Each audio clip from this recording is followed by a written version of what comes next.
Ladies and gentlemen, welcome back to Hypnovision Studios. I am your host, Nicholas, and this evening I want to once again talk on the topic of imagination. But first, if you're new, thank you for stopping by, and everyone else that is returning, thank you for coming back. I do hope you find something you like and smash that like button. And I want to start off with something that I had personally wrote and then follow it up with a definition from Wikipedia. The story of stories is pure imagination, and the magician is the eye in the mental image of self and the angles of the prism. There was a time at my lowest when I prayed for someone or something to save me, but a day like that would never come until I learned to stand alone. Stand in the pure light of imagination, in between the light and the prism. For me to understand how thought forms. For me to understand the differences in a fallen angel and a rising star. For me to understand the prism could either be a prison that captivated me in the mind, or it could shatter illusions. Now, guys, I wrote that about a year ago, and I am honestly a big fan of the Neville Goddard teachings, which, if you are familiar with them, there is a lot about the imagination and the mental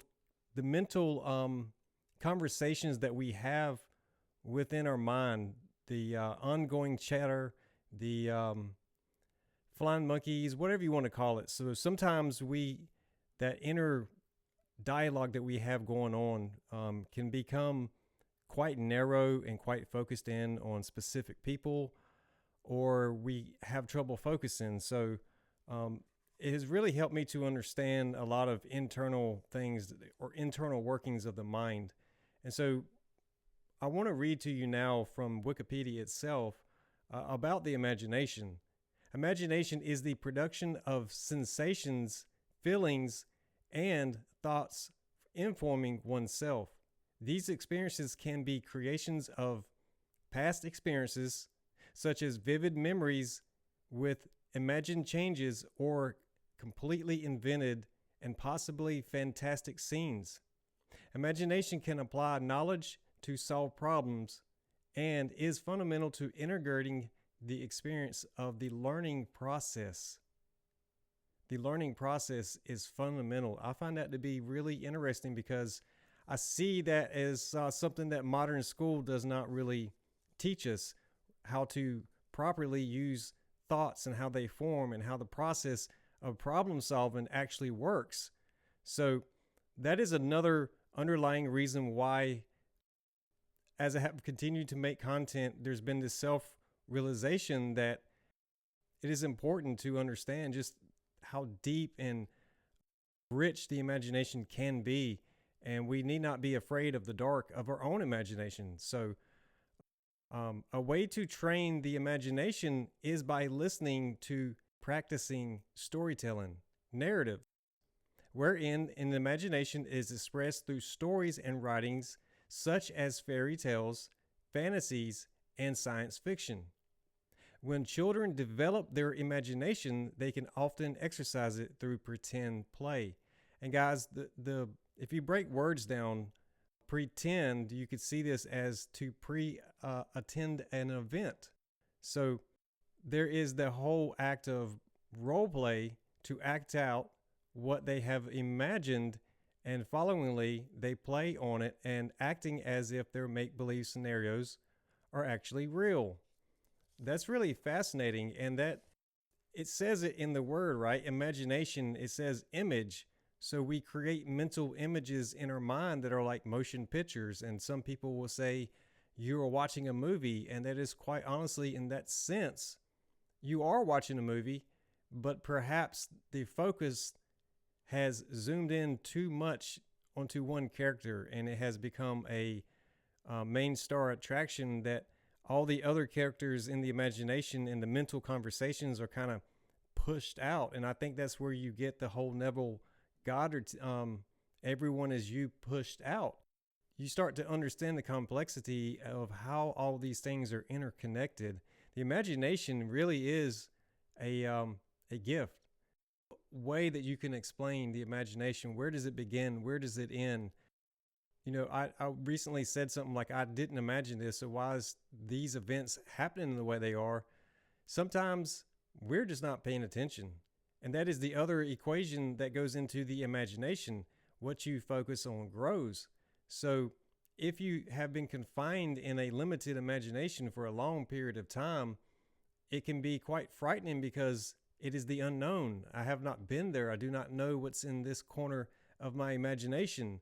What if there's this? What if there's that? That's kind of natural in some sense, but it is also one of those things that once you start to push the boundaries and start to rewire your brain to think differently, to think more unlimited, anything is possible.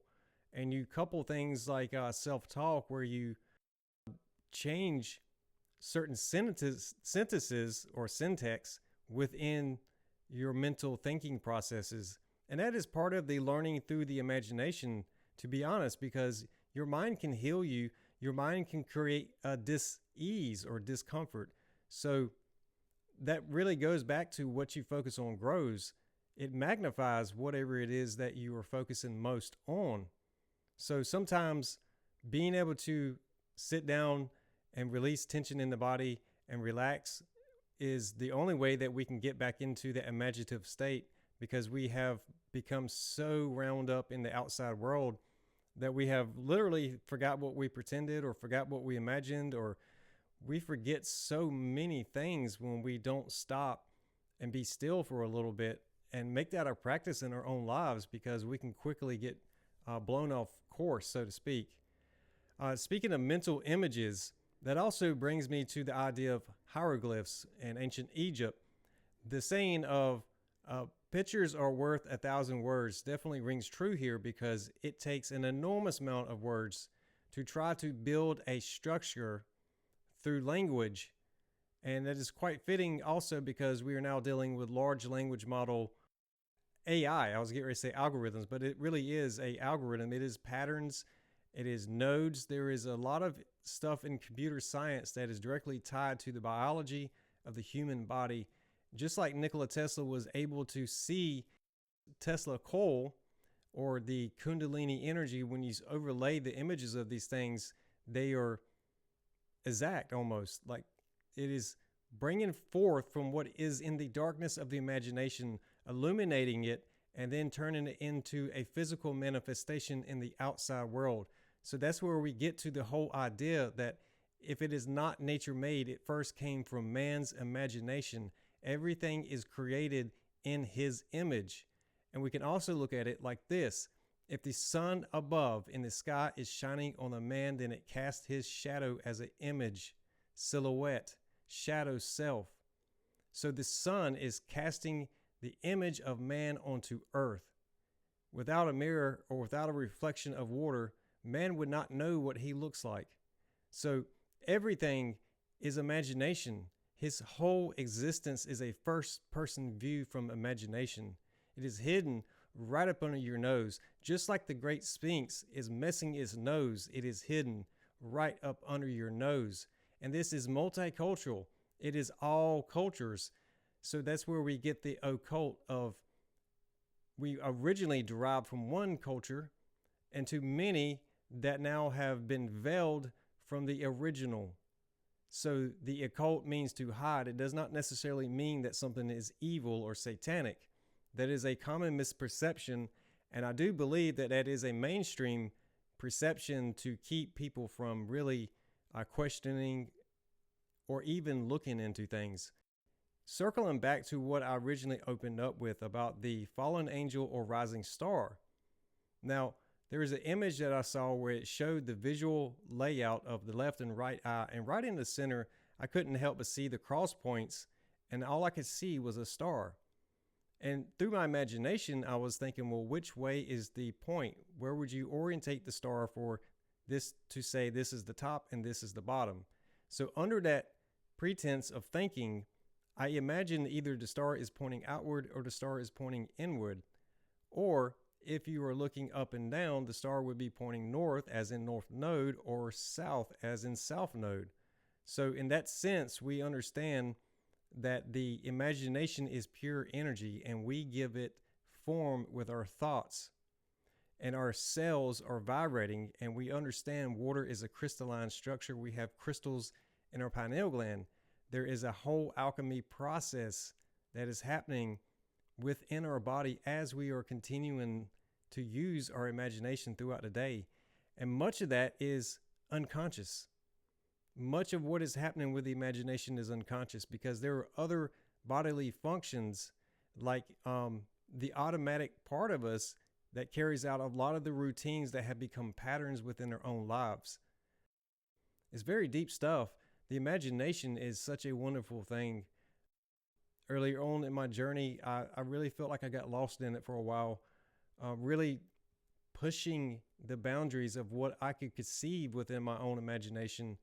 And I never intended for my channel to become highly spiritual or talk about religious things, because that's just not who I am as a person. I'd never go around pushing myself onto people, but it was one of those things where it just kind of happened. And I guess when you start to try to pull back the curtain on the mysteries of the universe, you understand that God is not inside of a belief system or a set of literature. It is all things. It is everything. There is nothing that is not. So there's no way to escape the Trinity, to coming back to that understanding, and even seeing that through all the different cultures and many different religious beliefs, and throughout the ages, you start to understand that it is the very fabric of everything. The air, the water, the sun, the moon, earth, everything is in this big cohesion of things, and there is nowhere that you can go that is not. So imagination is just as big on the inside. And I found through meditation a lot of inner truths that were hard to accept, and there was a lot of wonders and awe at the same time. There were so many things when I did the past life regression stuff where I would write about different childhood experiences, and then I would go into meditation and I would let things just kind of naturally play out and just release different traumas and stuff. There would be times I'd be in a very, very deep meditation and I would just feel a tear just roll down my eye, but I was not in a upset mood. I was completely as almost if I was sedated by medication, but my body was so relaxed that I didn't even flinch when the tear came out. So through my imagination and mentally, I've seen that as more of like releasing either like a toxin or releasing bad energy, instead of it being like a boo-hoo type cry. It was very subtle, very peaceful. So the imagination is everything. It truly is. And I just want to tell anybody out there that's listening that when it comes to thoughts, they create the form. And I like to think of it as a cloud. So our emotions are feeling, F-E-E-L-I-N-G or F-I-L-L-I-N-G. If you spell it differently, the word pronunciation is the same, but when you spell it differently, you understand that you are filling up the thoughts with form, giving them energy to put the body in motion. And that, my friends, is pretty cool. I will see you down the road.